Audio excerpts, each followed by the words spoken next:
Yan. Okay. So, tingin na po tayo. So, magandang gabi po sa inyong lahat. Ako po ay napasyal ano sa live na to kasi biglang may tumawag sa akin kasi born again yata to, no? At nagtanong, again, ambush na tanong, pero nang naunahan ko yung strategy, biglang nag-end call.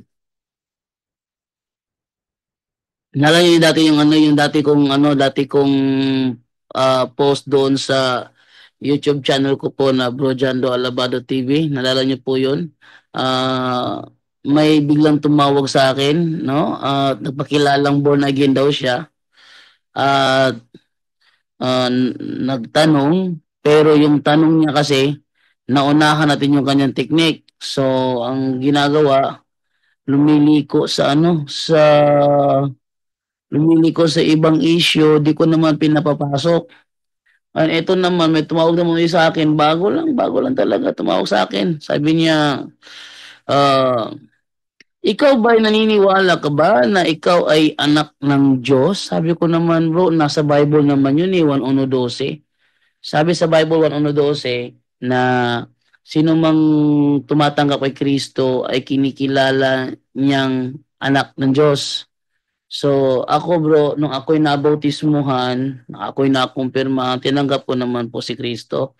So, pag naniwala ako dun sa 1:12, din anak ako ng Diyos. Maliban ka na lang kung ayaw mong maniwala dun, hindi ako magiging anak ng Diyos doon.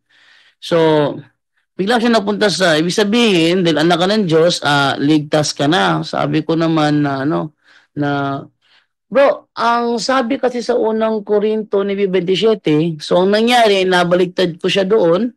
Tinanong ko siya nung pagkahulugan doon sa verse 25, ito ating basahin sa verse 25, ano, ah, Bisaya kasi yun eh. Tagalog, tuto ko sa Tagalog muna. Sa verse 25, tinanong ko siya tungkol dito, ano ibig sabihin nitong gantimpalang hinahangad natin ay panghabang panahon?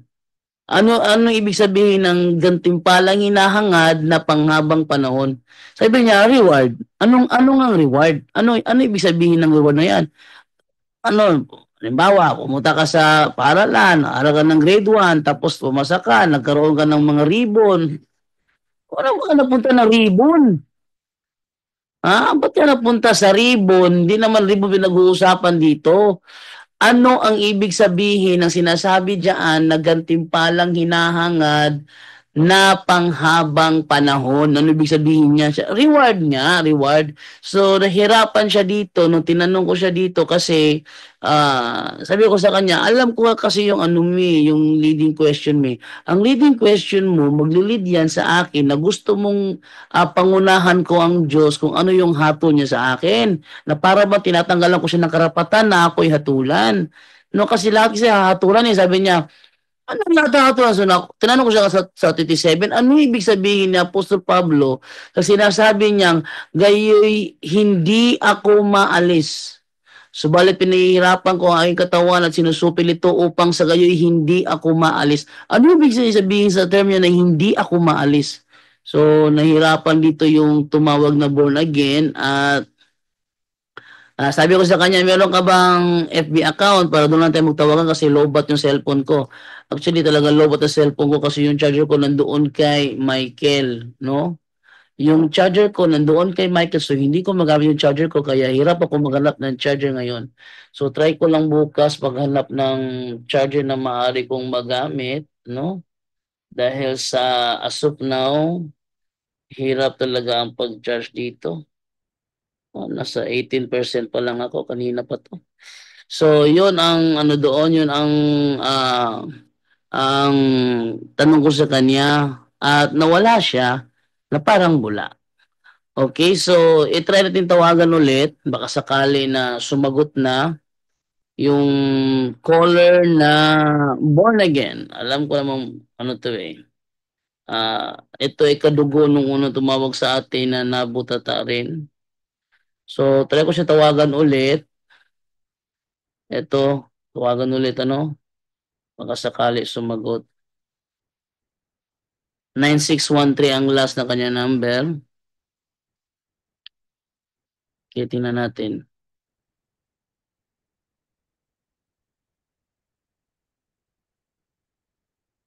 Yata nag-ring.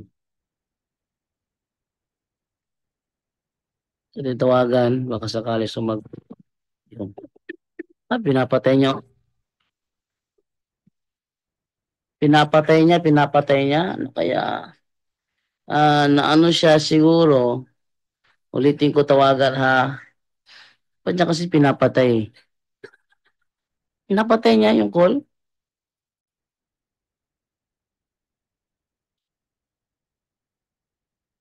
Born again siya, 9613 ang last sa kanyang number.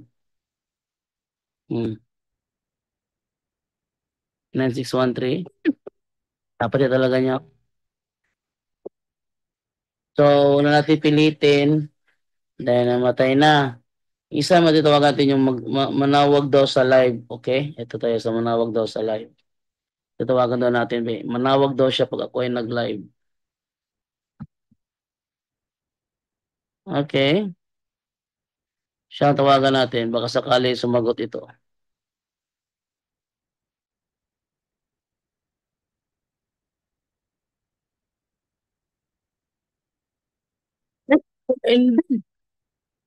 Wait lang ha. Ba't ka na call ended? What's wrong? Ikaw ba ATM? Ikaw ba Globe? Ikaw ba Smart? Ikaw ba Token Text? Ano ka ba? At tatawagan sa gamit ng Globe natin baka sakali sumagot. Baka mali yung number na tinawagan. Maling network yon.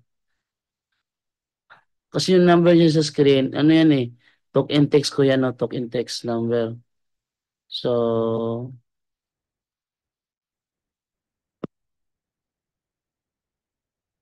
calling via SIM to.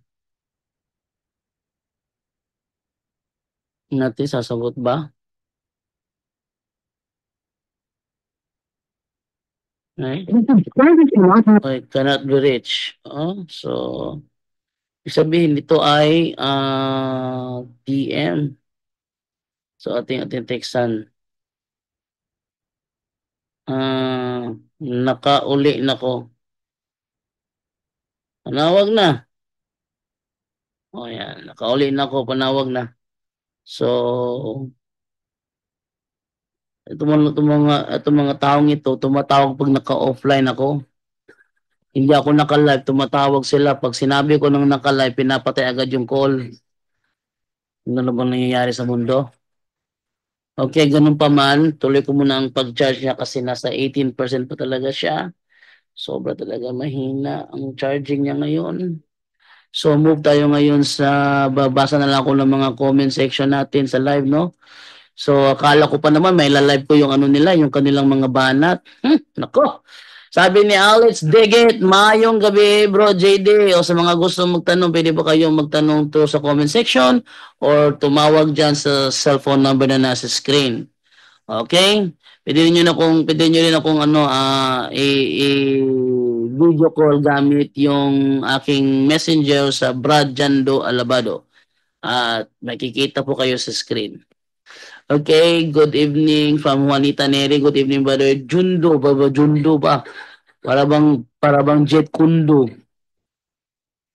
No? Lydia Dolera. Good evening, JD, and God bless you. Okay, LPJ Estrada, ako Sar Junior. Good evening, bro Jando. Good evening din po sa iyo, bro. And then Monteo, good evening, bro Jando Alabado. Advance Merry Christmas and family. Oh, Merry Christmas po sa lahat ng mga ano dyan. Oh, Merry Christmas. Mga nasa-celebrate. Uy, natuklasan ko si LNG White pala is agree pala sa Christmas tree. Agree pala sa Christmas. Ano nangyari sa mga Sabadista ngayon? Ba't salungat sila kay LNG White?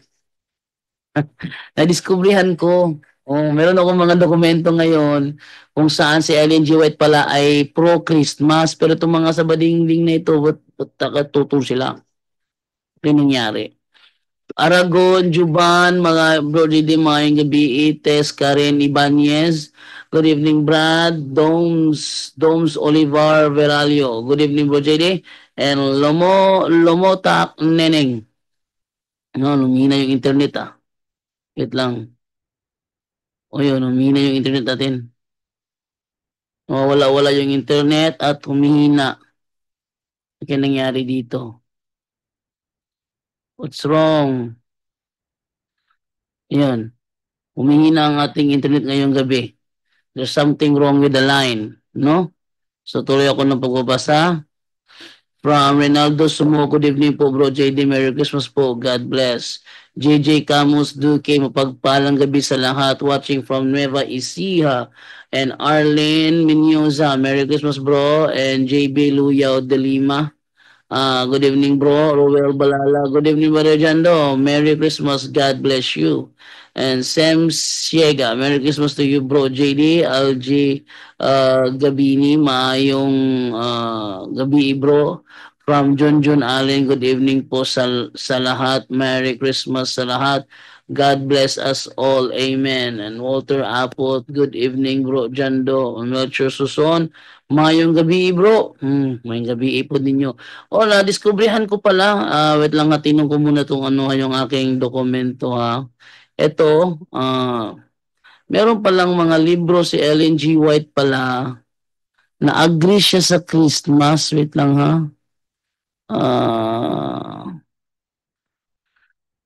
teka saan ko ba naisip yun? Against ba si Ellen G. White's celebration of Christmas? Hindi pala siya against.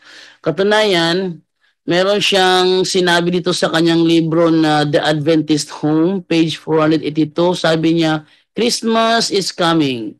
And as the children think of the gifts they are to receive, let parents teach them to bring their offerings to God. Let the gifts they bring to Him be in accordance with their ability, and let them remember that He gave His life for them. Ano sabi ni Ellen G. White? Christmas is coming, and as the children think of the gifts they are to receive. Tama sinasabi ng isang pastor sa Badista na huwag niyong kukontrahin ang Christmas hanggat wala kayong maibigay na tamang petsa. Tama yung sinabi nung pastor sa Badista, hangga't wala kayong petsa, sabi niyo hindi December 25, nasaan yung ebidensya niyo? Ilatag niyo muna. Kasi tuturo kayo ng tuturo, ano kayo sagot? Bigyan niyo muna ng tamang sagot. Ano ba tamang sagot kung hindi December 25? Ano ba ang tamang sagot? Ilatag niyo muna. Yun ang sabi ng kanilang pastor sa Badista. At wala pang SDA nakapaglatag. Katunayan, si Ellen G. White pala ay sang-ayon pala sa Christmas. Dagdagan pa natin, no? Ano pa sabi ni Ellen G. White dito? Ano pa siya sinabi dito, Ito ay nasa Review and Herald, December 11, 1879. Sabi ni Ellen G. White, the tree may be a significant reminder. Itong tree dito is referring to the Christmas tree. The tree may be a significant reminder to us of the great gift of God to us in giving His Son to die for the world. Let the gifts placed upon the tree be sanctified by prayer. So sa madaling salita, sangayon pala si Ellen G. White sa Christmas tree. Sangayon siya sa Christmas, sangayon siya sa Christmas tree. Ano pa sabi niya sa The Adventist Home, page 481? It is not pleasing to God that such a spirit should prevail at this season, and the true object of Christmas be lost sight of in an exchange of gifts. So sabihin, tinututulan niya yung mga hindi yung mga kumukontra. Hindi si Ellen White tutol sa pagdiriwang ng Pasko, ngunit binigyang diin niya na dapat itong maging sentro kay Kristo. So wala talaga siya pagtutol. Ito pa sabi dito, si Ellen White ay nagpahayag na ang Pasko ay hindi dapat itakwil. Ang Pasko ay hindi dapat itakwil o ituring bilang masama sapagkat maaari itong maging isang pagkakataon upang ipalaganap ang pananampalataya. Sabi niya, as the 25th of December is observed to commemorate the birth of Christ, as the children's minds are directed to this event, parents can use it as an occasion to teach them by object lessons. the precious truth about His coming to save the world. Yun ay nasa The Adventist homepage 478. So wala palang tutor si Ellen G. White na December 25 ang birthday ng Panginoong Jesucristo. Wala siyang tutol na ang December 25 ay Christmas. Anong nangyayari sa mga aliporis niyang ito? Ba't tinututulan siya? Akala ko ba siya propeta? Oh, no? So, mas maganda siguro na ano pag may nagano na Seventh-day Adventist, tanungin ko siya, agree ka ba sa sinabi ni Ellen G. White? 'Di ba sabi niyo siya ay propeta? Agree ba kayo na si Ellen G. White ay sumasang-ayon na ang 25th of December is a commemoration of the birth of Christ? Sang-ayon ba kayo doon? Pag sumang-ayon sila doon, then talo sila. Ganoon lang kadali. No? Sabi naman dito ni Presi Legaspi Rojas, good evening bro Jando. O mga Sabadista, nasa live na ako, tawag na kayo. Yeah, tumatawag kayo na hindi ako hindi ako available eh. Eh, dapat sana available sana. Oh, no? Para naman maging tayo, maging maganda yung ating pag-uusap. Sige, call na kayo. Salamat. Merry Christmas. Merry Christmas. Uy, kala ko pa naman may ano. Oh, nag-message sa akin si Father Darwin at ako naman nag-hit sa kanya ng Merry Christmas. Ho, ho, ho, ho, ho, ho. Yun. So siya pala yung nag-ano pala sa akin kanina. Okay. Sabi naman dito ni Perlan Galban, good evening po, Brother Jando. God bless. O sabi ni Jolito Garong, mayang gabi bro, shout out taga Malitbug ni. Malitbug? Asa ito na Malitbug? Asa Malitbug na bit? Mindanao, Visayas, o Luzon?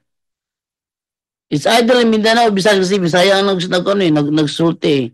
O Oleg na Zupro, good evening po bro Jando. Advance Merry Christmas sa lahat na bumubuo ng punto por punto at sa lahat ng CFD watching from Punta Santa Ana, Manila. Fighting Maria, tatak CFD with a humble heart. Uy, Punta Santa Ana, Manila, silingan din mo sa INC di ay. Lito Plaza, ha ha ha ha, good evening bro. Uy, si Salram Ganob na pikon. No? Ingon si Ernie Alfonso, sabi bro Jando ng iba, araw-araw daw Pasko. Sa ano na?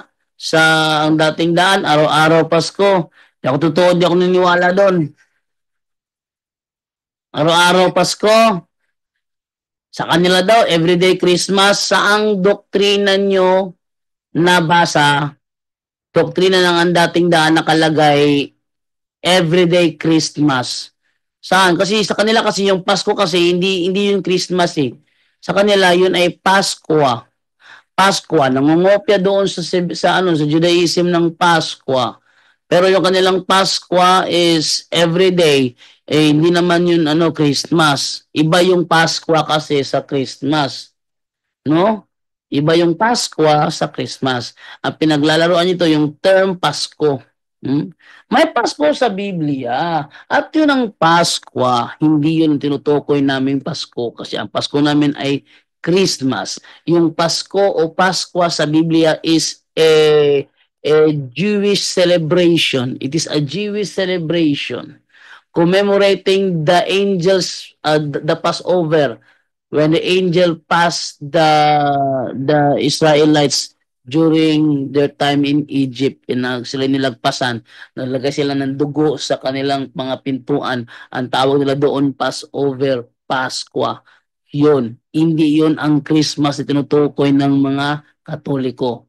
So, iba yung kanilang termino dyan, Ernie Alfonso. Okay, Perlan Galban, Merry Christmas and Happy New Year. Punto por punto, faith and moral, stay to the point, Brother Jando Alabado. Talagang kumpleto. Sabi ni Jimmy Monato Jr. pa was out was out watching from Valenzuela City. O si Joey Andrada Gutang. Sabi niya, good evening Bro JD. Watching from Dasmariñas, Cavite. Advance Merry Christmas everyone. O, sabi naman ni Montejo, Zalram Gano, bright ka. Sulod ka sa live ni Bro JD. Pakita na imong ka bright diha. Di lagi na mo sulod lagi. Ako lang magul na huna. Labong kayo dyan, manawag. Labong sa ko, di katawag. May manawag po, may balaan nila galing nga murag na primero pa lang ang nalulugi na sila, wala din na manukol. Oo. Ito na nawag ganina, di na mo tubag. May balaan niya, kuhan, ako yung kontra. Diyan dun eh. Oh, ay, ipalong. Dali siya palong oy. Dali. Gani haingon siya dili siya makasabot-subong sa salita pos gawa sa Bisaya. Hindi ko maintindihan to. Okay. So, sabi din ni Maayong gabi Ibra Jando. O pwede mo mangutana ha gamit ang comment section or mo mo mo text akong number or mo tawag ang mga protestante. Mas pwede kung protestante ang manawag kay aron nagyo dialogo metabo ba. Okay, si Bernardo Ibarzabal, good evening po, Bro JD, watching from Las Piñas City. Si Jacob Espanyo, may gabi, Bro Jando, watching from Cavite. Tanong ko lang, kinsa man ng babae na tinutukoy sa Genesis 3:15. Okay, sa actual event, si Eva na, sa actual event. Pero namang good siya, kuan. Meron kasi siyang prophecy behind. At ang prophecy behind is not referring to Eve kasi si Eve is nalaglag na sa kapangyarihan ng demonyo. Nalaglag na. Samantalang ang babaeng tinutukoy diyan sa prophecy is tatapak sa ulo ng ahas. Tatapakan niya ang ulo ng ahas. At yung ahas na yun ang Diablo. Tatapakan niya, hindi si Eva ang tatapak doon dahil si Eva mismo natapakan na ng ahas. Siya mismo natalo na nung siya ay nagpatukso. Pag yan kinain mo, ay hindi ka mamamatay. Mabubuksan pa yung isip mo at makikita mo kung ano pinagkaiba ng mali sa tama. Di, gusto maranasan ni Eva, kinain niya. Kanya pang dinamay si Adan. No, yung babae talaga nung minsan pahamak. Oh, si Adan nung sila tinanong na ng Panginoon, nagsisihan pa sila. Sabi ni Adan, yung babae kasi binigyan niya ako ng pagkain. Sabi naman ng babae, yung ahas kasi siya yung nagtukso sa akin.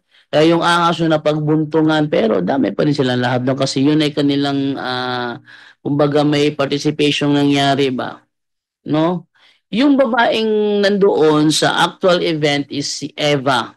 Pero ang tinutukoy ng propesiya na tatapak sa ulo ng ahas ay hindi si Eva. Oh, ay hindi si Eva. Kundi yung magkakaroon ng binhi na tatalo sa Diablo. Sino yon? Oh, alam niyo na kung anong sagot diyan mga Seventh-day Adventist.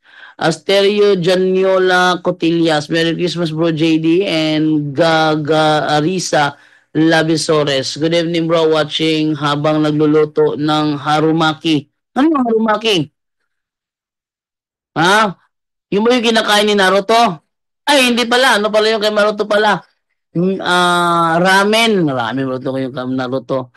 Okay, Ernie Alfonso, Amy po yun, Merry Christmas to all. O Leticia Liquasen, sa Ilocano din ang Pasko ay Paskwa. So Merry Christmas to you in Ilocano is naragsak a Paskwayu. Yan na nga. Yung pinaglalawaan nito ng ating daan yung terminong Pasko. Pasko. Ang tawag diyan sa terms of fallacy is fallacy of equivocation. Using a term without defying what meaning is intended. Using a term without defying what meaning is intended. Sa Biblia may Pasko. Ang sabihin Paskwa, Passover. Yung atin naman, meron tayong Pasko. Ang ibig sabihin Christmas o commemorating the birth of Jesus Christ. Ang tanong, pareho ba yon? Ang sagot, hindi magkapareho yon. Pero pag ginagamit yung termo ng Pasko, yung Pasko nyo, hindi yan ang nasa Bible. Ang Pasko namin yung nasa Bible. Ibig sabihin, ang ginagawa nilang Pasko, nangongopya sa Judaism. Anong tawag mo dyan? Pirated. Ha? Ang tawag mo dyan, pirated. Kasi hindi nyo naman lahi yung nandoon sa Ehipto na ano eh, na naalipin, hindi nyo naman lahi yun eh. Ba't ka gagaya-gaya? Ibig sabihin, pinipirata. Ganun yun. Okay. Bernardo Barsabal, Merry Christmas everyone. And Leticia Duran, hello po from La Union. And T. George Anibar, good evening bro Jando. And Edison De Miguelio. Good eve bro, JD Kaching Dire, Domingag, Sambuanga del Sur. Oh, Domingag. Oh, di ako nabautismuhan. Joe Barangan, Merry Christmas bro Jando, watching from Ayala Center, Cebu. Uy, taga Ayala, madinidi ay. Dati nang apply ako doon sa ano, doon sa Consolacion, merong job fair doon. Yung nag-interview sa akin, this is what you're going to do. You have to go to Ayala. Huh? I said, listen carefully. Pay your attention. You have to go to Ayala. Kalame po din ay Ayala ka karon. Akala nung commercial TV? Ayala!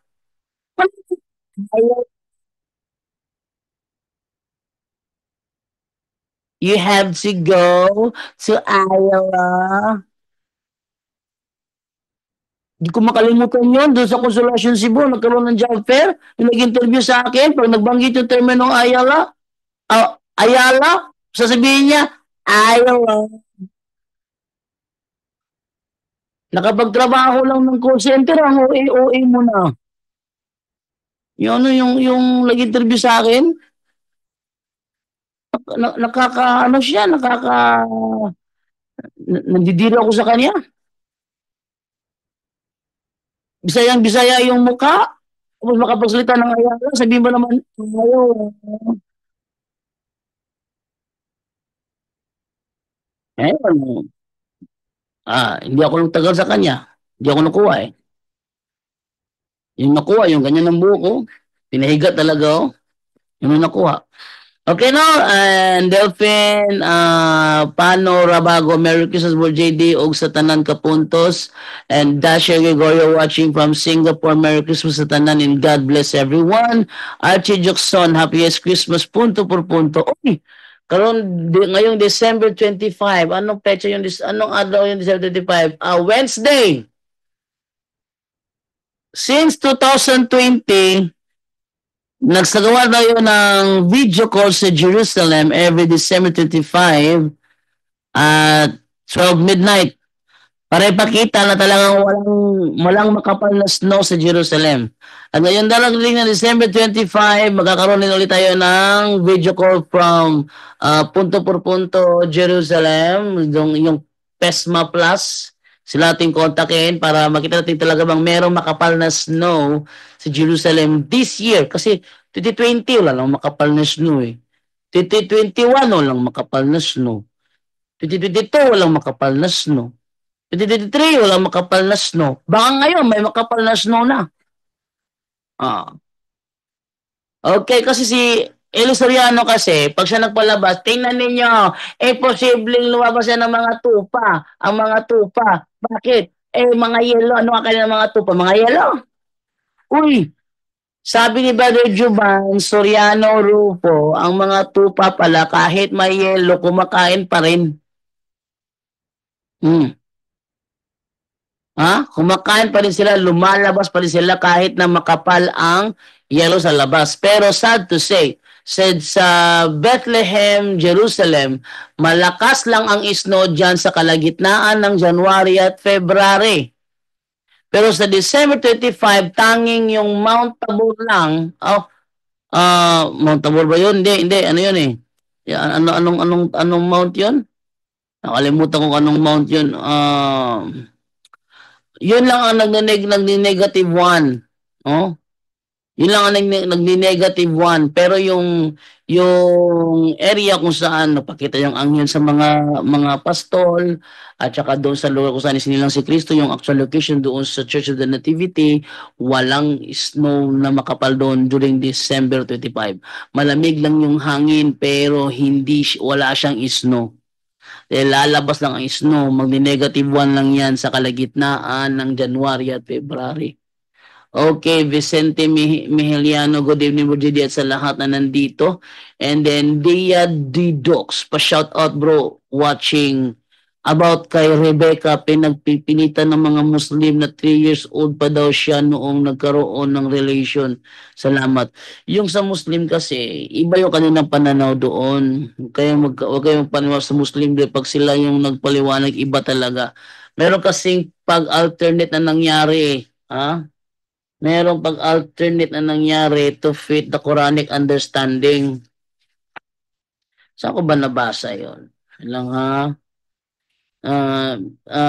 Binago nila yung words to fit the Quranic understanding.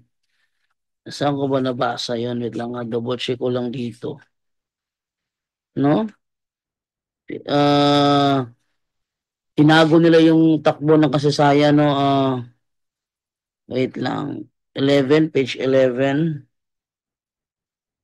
Tignan ko lang nga dito. Ora, ito ay quotation from the book na The Great Deception by Abed Al-Masih sa pages 337 to 38. Ang sabi nito, this is a typical quotation from the Bible which has been altered to reflect the Quranic understanding. Muhammad basically accepted it until it fits into his own religious logic and personal feelings. So sa madaling salita, may mga alternative na nangyayari, they alternate the reality. Halimbawa, ang mga Hudyo, ang mga history naniniwala na ang anak na inialay ni Abraham ay si Isaac, oh, si Isaac. Pero naniniwala naman yung mga Muslim na si Ismail daw.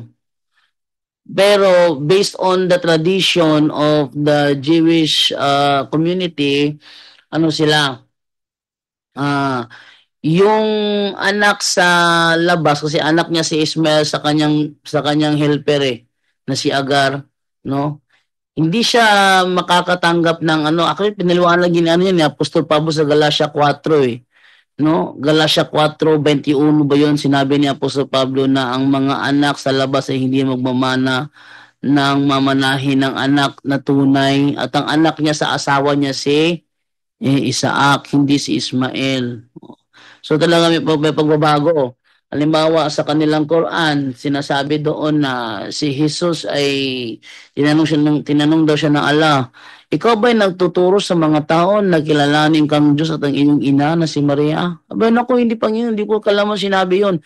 Sa kanilang Quran lang yan. Ano ang Quran? Alternating, sabi doon, hindi siya napako sa cross. Asan yung ebidensya hindi siya napako sa cross? Si Brother Rico, Lance Brother Rico Bayot, nung kanyang close examine si Muhammad Rodriguez, meron ka bang may pakita sa akin na referensya maliban sa Quran na si Jesus ay hindi napatay at napako sa cross? Meron ka bang ebidensya? Walang may pakita si Muhammad Rodriguez, no? So doon tayo ngayon kay Gangarisa Labisores. Ay sorry, Shanghai pala. Harumaki Shanghai po. Sorry po. Akala ko pagkain. Okay, go.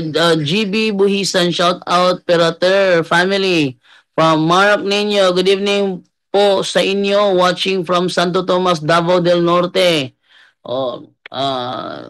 I-try natin na ating live dahil wala dito yung ko. So yung ating live, susunurin natin yung live natin. And Jimmy Monato Jr., ang mga evangelist sa mga sulpot sa baba rana sila sige kontra sa Pasko sa Katoliko. Pero ang tinuod, ilang mga membro nag-celebrate o Christmas party o nag-exchange gift pagyud. Ako lagi, dili mo tuog Pasko, pero mudawat og Christmas bonus. Kaya't ibigay mo na ang aking Christmas bonus. Huh? Mark Nino, good evening po sa inyo watching from Santo Tomas, Davao del Norte, Alexander Divina Gracia, good evening Bro JD and Merry Christmas. Nakandro, Austria, good evening Bro JD. Walang protestante manawag diya. Dito sa mga protestante manawag oy. Yung dili si, kumusta pala si Bro JC o si Bro Argyo? Si Bro Argyo, wala na akong balita. Kung kumusta si Bro Argyo, I hope okay na siya. And Bro JC, I hope okay na rin siya. Hindi pa ako nakapag-update kay Bro JC, kakabalik ko lang galing dun sa amin. Okay, Alden Roble, good evening bro. Watching from Compostela, Cebu, Merry Xmas. Jarton Pahayahap, bro John. BE, naay seminar CFD as dapit from Aluran. Naay seminar CFD sa Aluran, wako kubulo rabahan na bro.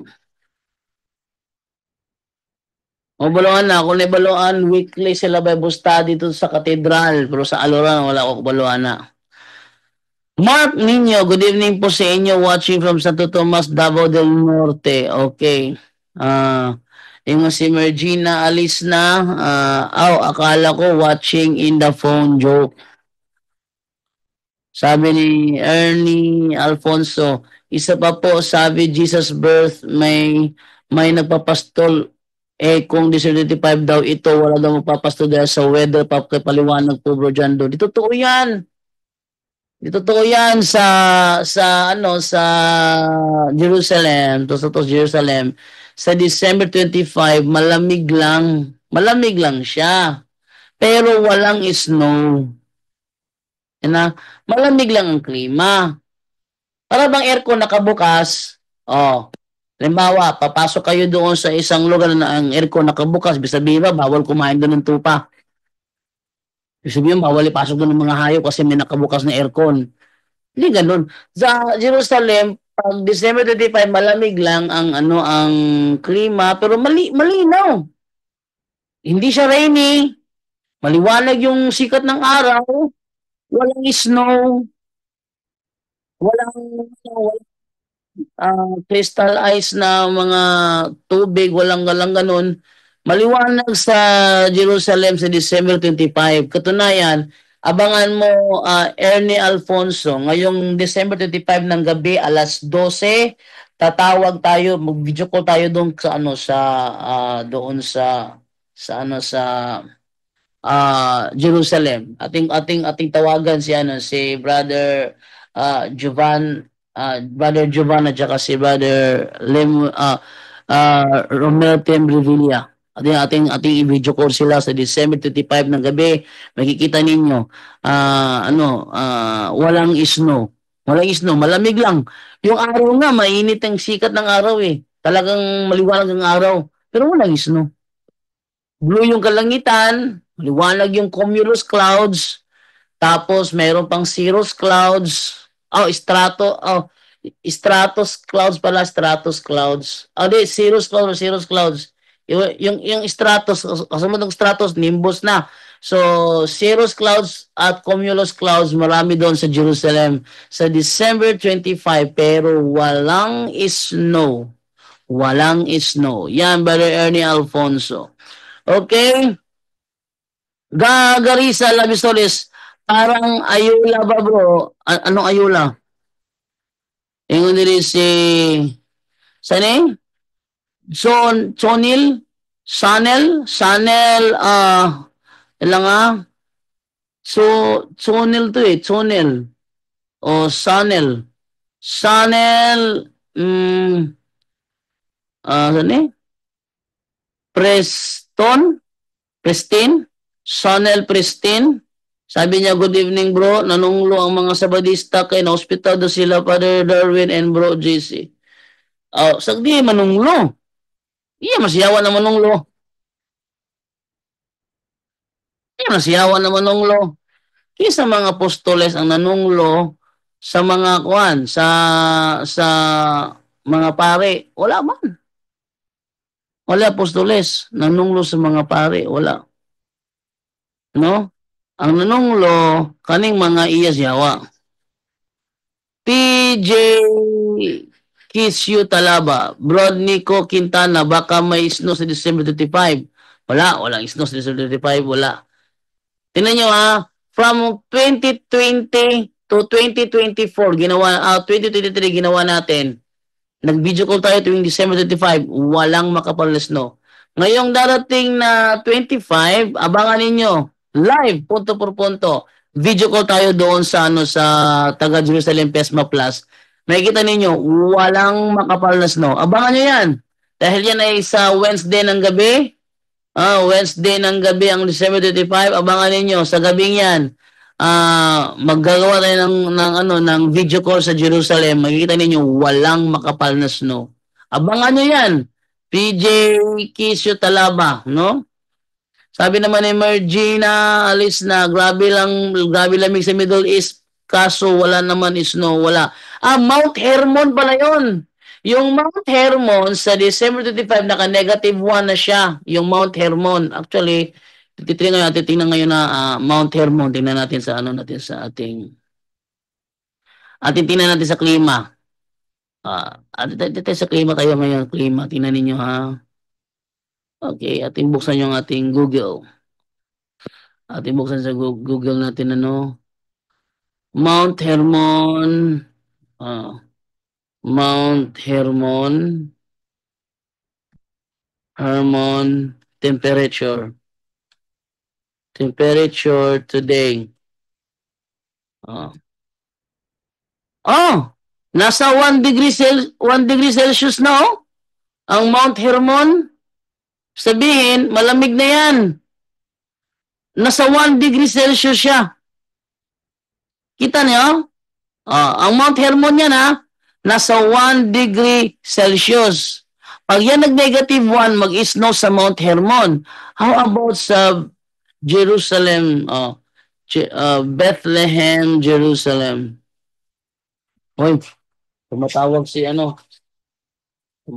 si Holy Google.